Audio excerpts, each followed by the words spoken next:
Hi everyone, I'm Geneva Slaybaugh. I am the CEO and co-founder of Vispa, and today I have the distinct pleasure of spending a few minutes with my good friend Kim Scatia from Mercy Health in Janesville, Wisconsin.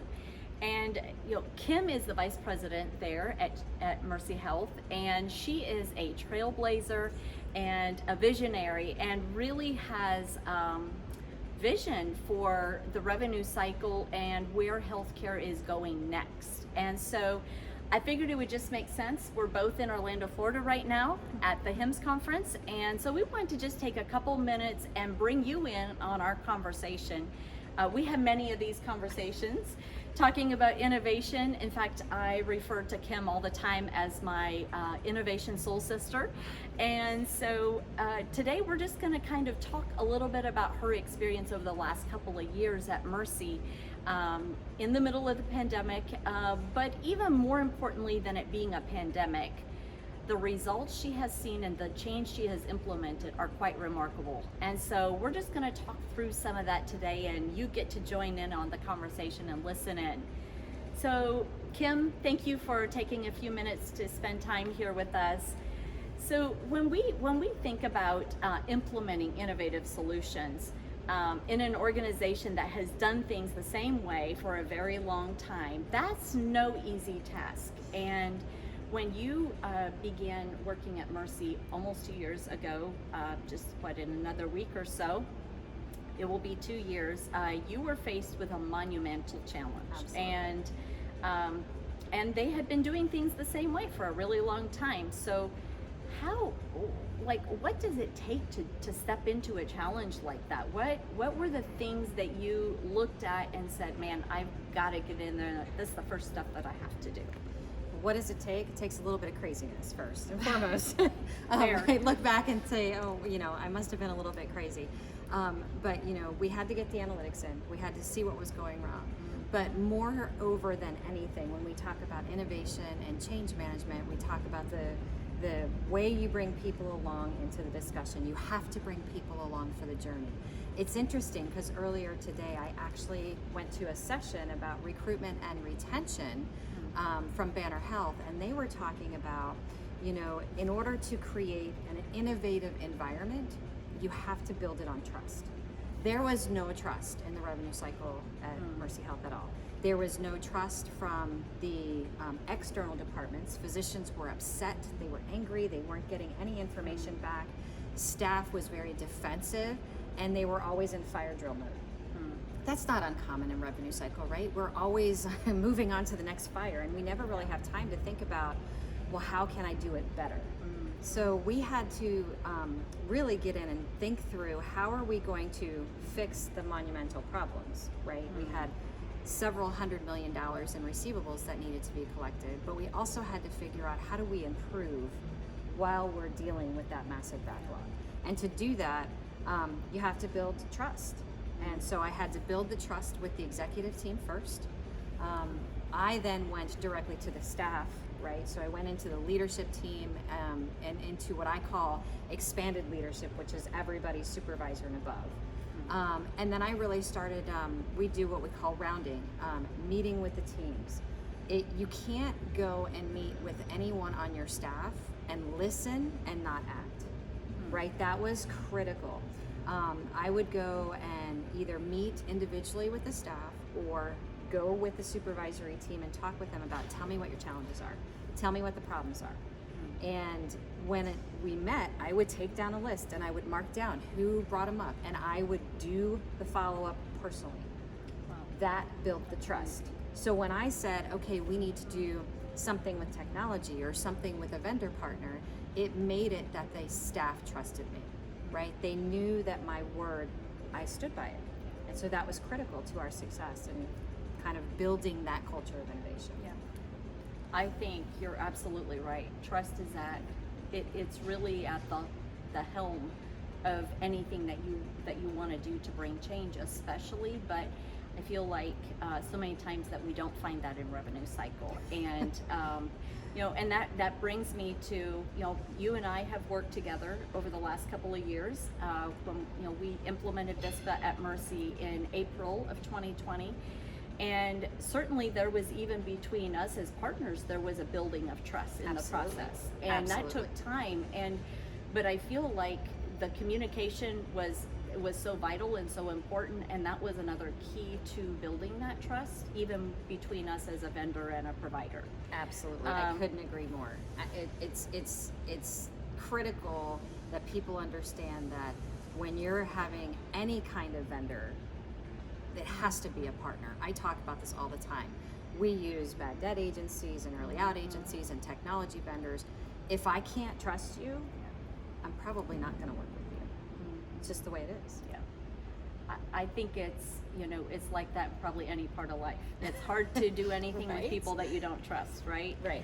So now moving along to some of the practical things that you did when you first got to Mercy. I've heard you speak many times, and we've had a lot of conversations around this, but your dislike of work lists and work queues. Now, using work lists, work queues, that is how majority of organizations in healthcare to this day, that's how they follow up on insurance claims and do most of the work within revenue cycle, because frankly, that's how it's been done for the last 20 plus years. But 2020 really did introduce a brand new era in healthcare, and I believe with certainty that it was actually a very welcome and needed kind of push to the next 10 years. And I believe that you made one of those, you made some decisions around how you were going to do things. And I would love to just hear your comments on why you ditched the work list mentality, why you ditched the work list way of doing things. And I know there's a lot of kind of timidity behind people letting go of that, because that's how it's been done. So I'd be curious to hear what you would say to somebody who is kind of struggling with letting that go. Yeah, it's I think the reason people are very apprehensive of letting go of the work list right now is because that's still what the big box vendors are pushing. The big EHR vendors have not figured out how to move to exception-based workflow. But when you look at a monumental task, the one that I had in front of me, when I joined the organization, we had between 3,000 and 4,000 work lists. It was unbelievable. I was understaffed by somewhere in the 60% range. And I had been in consulting, so I had never walked into an organization and said, you're understaffed. Like, that just never happened. And I walked into this organization and went, oh my Lord, you're understaffed. The people that are working these work lists, they have 20, 30, and sometimes 50 lists. They don't know what their priority is for the day. How can I expect a high school graduate with 1 year of experience with 50 work lists to make the right decision on an account, right? How are they supposed to know what their priority is? So ditching that philosophy and understanding that if I can have a person work the right account at the right time, even if I can only have them get one account more per day, think about the difference I can make in a year. Think about the difference I can make with 25 employees if I can get them to one more account per day that they're actually impacting. Like, that is critical, and it was crucial to our success. I had so many people that when I would ask them, because I did my diligence, again, part of building trust, sit down, understand what your work life is like, what is your day like? And I'd say, well, why are you doing that? Well, I don't know. I'm like, wait, you don't know why you're doing this? Well, I've always done it like this. This is how we do it. And I'm like, okay. And so I would make my notes and move on. But it's critical that people get that next most valuable account to work. It makes all the difference in the world. And our numbers speak for themselves. You know, I know you and I talk a lot about the impact that we've made, and my numbers just came out. So from the beginning of March 2020, because that's what I always go by, to the end of February, my AR days are now down 62 days. It's unbelievable. 62 days. A drop of 62 days in receivables. Wow. I reported that to my board last night, and the board chairman went, that's impressive.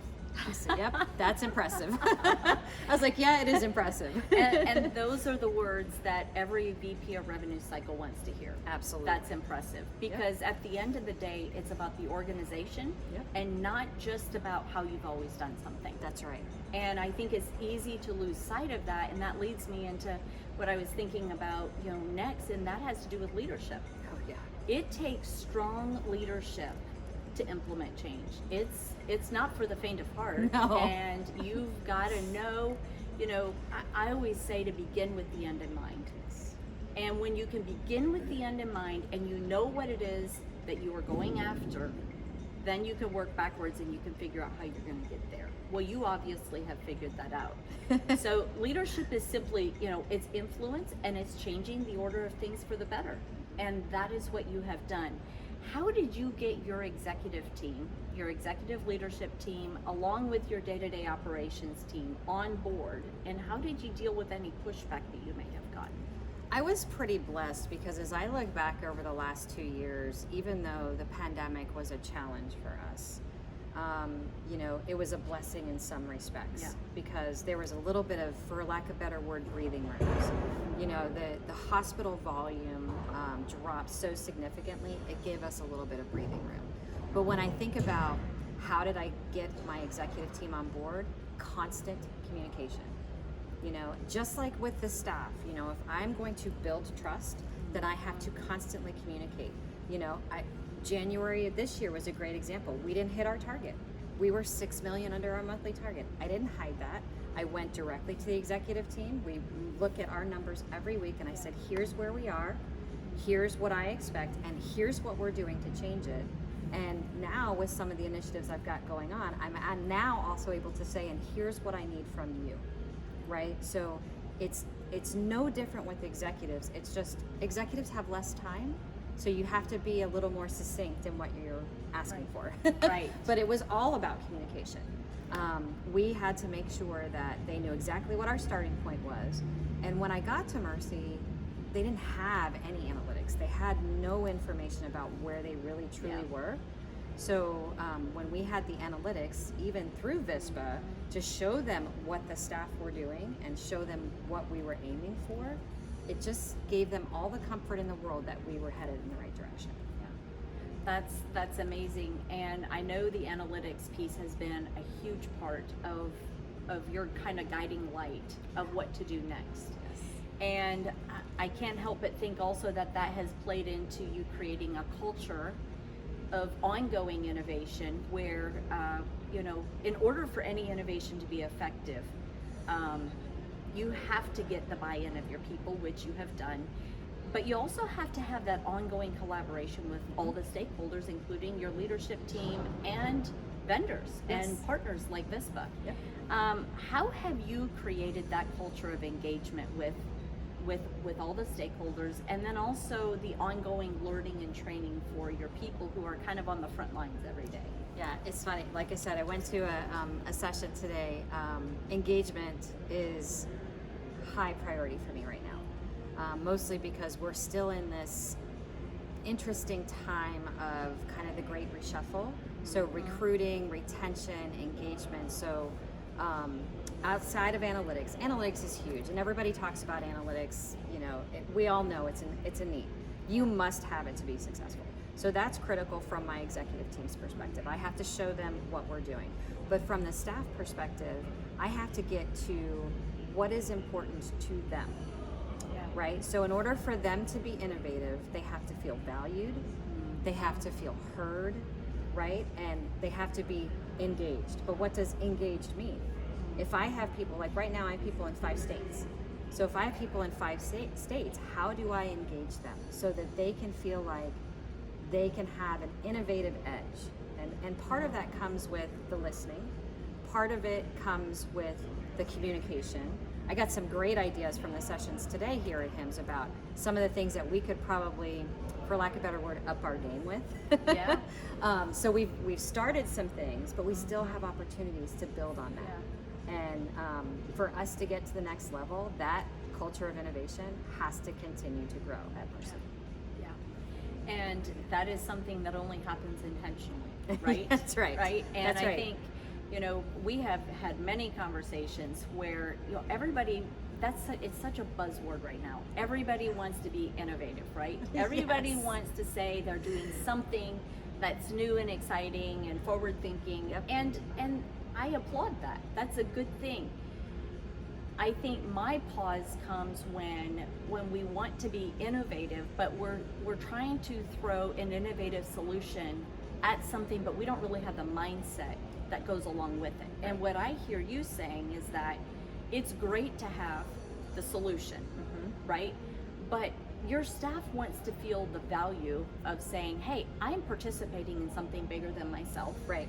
And how can I practice innovation for me and what I do every single day? Right. Right? And we're seeing it in the VISPA application when VISPA gamified the metrics, and you know the staff can log in and see it's like the confetti thing, Yes. and it shows kind of where they're at. Right. You know, my management staff was very apprehensive, like, oh, we can't do this. Like, I'm not sure how it's going to be. You know, how the staff are going to take to it. They love it, right? Because they know what their impact is. Right. Right. And whenever we make a tweak or make a change or start talking about something else, people get excited, and then they start asking, well, what about this?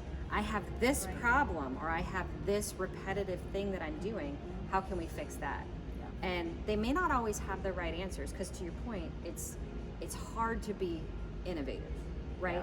I can tell you what a problem is, and I can tell you what I think might be a solution is, but if I've been in the same job for 25 years, Yeah. I may not know the big HIMSS world that we're in Right. today, right? I may Right. not know all the technologies that are out there. Right. And my new we have a brand new CIO, and he said it so beautifully the other day. He said, the great thing about the pandemic was healthcare has historically been 10 years behind in technology.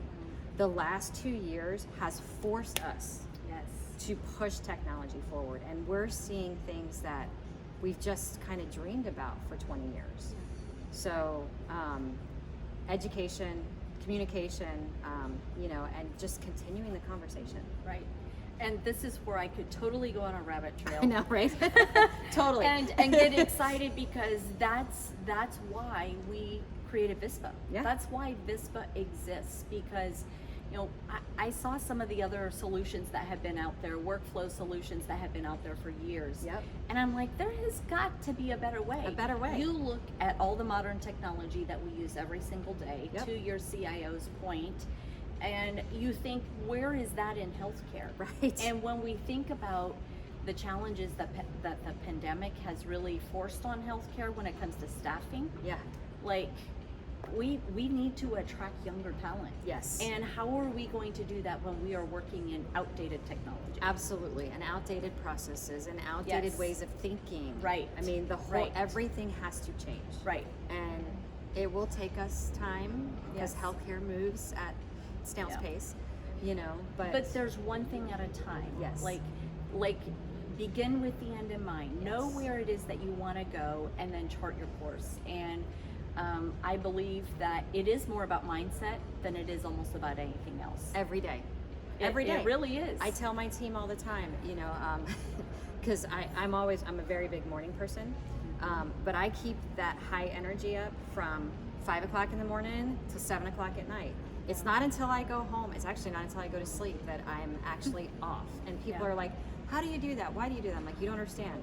If you're a leader, you signed up for it. Yes, it's true. You know, Michael It's Alestro true. says you are on stage 24/7, and he's right. Right. You know, you can have a bad moment, Yeah. but you know, you have to be there all the time. You have to have the positive energy and the vision and the foresight to say, this is where we're going. Right. This is where we're going. It reminds me, I've been reading a book for the second time because I needed a refresher, and it's on disrupting yourself. And as a leader, if we don't disrupt those patterns of thinking that we've had for the past 20 years in the work that we have been doing, we're going to miss out on Yeah. innovation. Yeah. We're not going to get the full benefit of it. And you know, that brings me, makes me think of a quote that I love so much, and that is, how you do anything is how you do everything. And when we look at our organizations as a whole, you know, you've gone all in the past 2 years at Mercy. Yep. You've gone all in. All in. You've not held anything back, and your results show you've gone all in. I so believe in the full potential of people and organizations that I think, what would happen if every organization went all in? Yeah. What would happen? And you started what, you know, at the time it was big, but looking back, you started with one thing. You started with one thing, and that quickly multiplied and built into something much bigger. Absolutely. And I think over the last 2 years of all that has happened and all that has changed, and you've ditched the work list. You've Yeah, automated it's a lot of wonderful. things. Where do you see the opportunity next? Where are you focused on next? There's two major things we're focused on. The first thing is the patient experience. So that just touches everything because that's all my department too, generally speaking.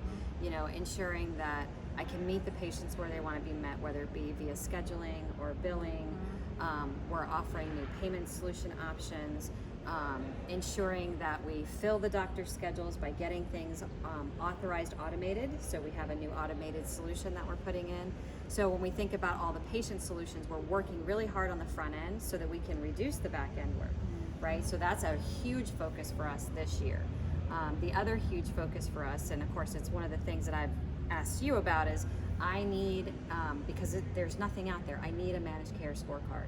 I need to be able to walk into a meeting with, you know, the large payers that I have and say, you pay me on average at day 45 and my denial rate is 65%, right? I need to have that data because without it, I have no leverage. Right. I have no way to be able to bargain with the payer to say, yeah, we'll sign a new contract, but you need to pay this, right? And I gotta get there. Yes. You know, my big box vendor had something and we tried to implement it and then they told us it doesn't work. So we have to get there. Yeah. That's the next big thing for And us. I'm really excited about that. And I mean, this is just a classic for people who are watching. It's a classic example of we hearing, you know, I'm hearing from you, Yep. hey, this is something we need. And so I'm excited about the payer scorecard and some of the other denials work that we're doing. Yeah. And that certainly is where we are focused on next with you all. And so thank you all for joining in on the conversation. This was a little bit of a tidbit of many that we have. We could, as I'm sure you can tell, talk for hours. So thank you for joining, and until next time, thank you.